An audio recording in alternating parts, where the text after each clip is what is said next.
వరంగల్ జిల్లాలో ఒక విషాదం.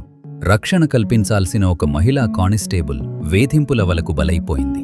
అందరికీ ఆదర్శంగా నిలవాల్సిన ఆమె ప్రాణాలను తీసుకోవాల్సి వచ్చింది. పర్వతగిరి మండలంలోని సీత్యాతండాకు చెందిన రమావత్ అనిత వరంగల్ కమిషనరేట్లోని ఏఆర్ విభాగంలో కానిస్టేబుల్గా విధులు నిర్వర్తిస్తోంది.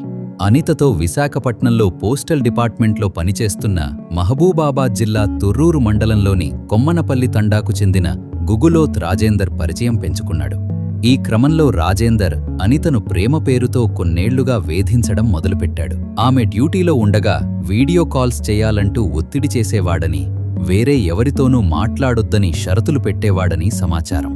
రాజేందర్ ప్రవర్తన సరిగా లేకపోవడంతో అతనితో వివాహానికి అనిత తల్లిదండ్రులు నిరాకరించారు. జవహర్లాల్ అనే మరో వ్యక్తితో అనితకు పెళ్లి కుదిర్చారు. తనను కాదని వేరే వ్యక్తిని పెళ్లి చేసుకుంటుందనే కోపంతో రాజేందర్ జవహర్లాల్కు అనితపై లేనిపోనివి కల్పించి చెప్పి రెచ్చగొట్టాడు. వారిద్దరూ కలిసి దిగిన ఫోటోలను కూడా వాట్సాప్లో పంపించాడు. దీంతో జవహర్లాల్ సైతం అనితను వేధించడం ప్రారంభించాడు. ఇద్దరి వేధింపులతో తీవ్ర మనోవేదనకు గురైన అనిత రాజేందర్కు ఫోన్ చేసి, మీ ఇద్దరి మూలంగానే తన జీవితం నాశనమైందని, ఇక చావే తనకు దిక్కని కన్నీరు పెట్టింది. నీకు దిక్కున్న చోట చెప్పుకోమని, చస్తే చావని రాజేందర్ చెప్పడంతో తీవ్ర మనస్తాపానికి గురైన అనిత ఈ నెల 27న పురుగుల మందు తాగింది. అనిత పురుగుల మందు తాగిన విషయం కుటుంబ సభ్యులు గమనించి ఆస్పత్రికి తరలించగా చికిత్స పొందుతూ 29న ఆమె మృతి చెందింది. పరిస్థితులు విషమిస్తుండటంతో పోలీసులు ముందుగానే అనితతో మరణవాంగ్మూలం తీసుకున్నారు.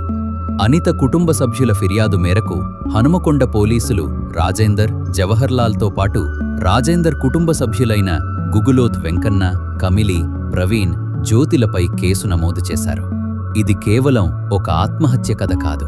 ఇది ప్రేమ పేరుతో జరిగే వేధింపుల ఫలితం.